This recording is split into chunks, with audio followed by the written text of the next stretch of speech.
Pan cakes చేసి చూపించబోతున్నాను. వాటికి ఏమేమి కావాలంటే 1 కప్పు మైదా పిండి, sugar powder, 1 glass milk, 2 eggs, baking powder, తగినంత ఉప్పు. ముందుగా ఒక బౌల్ తీసుకున్నాను. దీనిలో ఈ ఎగ్స్ 2 బ్రేక్ చేసుకుంటున్నాను. ముందుగా ఎగ్స్ వేసుకొని వీటిని బాగా బీట్ చేసుకోవాలి.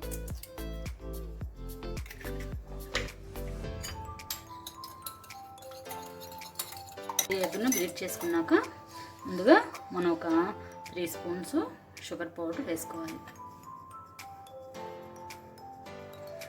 దీన్ని కూడా బాగా కలుపుకోవాలి. ఇలా షుగర్ పౌడర్ వేసి బాగా కలుపుకోవాలి.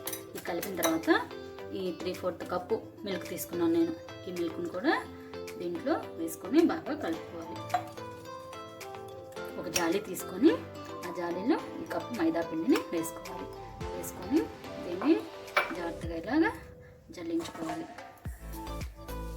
మైదా పిండిని అంతా ఇలా జల్లించుకుంటే ఏదైనా నలకలు ఉంటే మనకి పైన ఆగిపోతాయి అన్నమాట. ఇప్పుడు దీనిలో మనము ఒక 1/2 స్పూన్ బేకింగ్ పౌడరు, ఒక 1/2 స్పూను సాల్ట్ వేసుకొని వీటిని కూడా ఇలా జాలీతో మనం ఇలా చేసుకోవాలి. ఇవన్నీ వేసి బాగా నీట్గా కలుపుకోవాలి. ఇది మన దోశల పిండి బ్యాటర్ లాగా రావాలన్నమాట. పిండి మనం ఇలా కలుపుకోవాలి. ఇలా బాగా కలిసిన దాన్ని మనం ఇప్పుడు ప్యాన్ మీద ప్యాన్ కేక్ లాగా వేసుకుందాం. గ్యాస్ మీద ప్యాన్ పెట్టి ప్యాన్ వేడయిన తర్వాత మనం దీన్ని తీసుకొని ఇలాగా వేసుకోవాలి. దీన్ని ఏమి మనం స్ప్రెడ్ చేయవసరం లేదు. దీన్ని ఇలానే మీడియం ఫ్లేమ్ మీద కాలనివ్వాలి. ఇలా చూసారా, హోల్స్గా వచ్చింది. ఇప్పుడు దీన్ని మనం తిప్పుకొని బ్యాక్ సైడ్ కూడా కాల్చుకోవాలి. చూసారా, ఇటు సైడ్ చక్కగా ఇలా వచ్చింది. దాని బ్యాక్ సైడ్ కూడా మనం దీన్ని కాల్చి తీసేసుకోవాలి. మిగిలిన పిండితో కూడా మళ్ళీ మనం అలానే వేసుకోవాలి.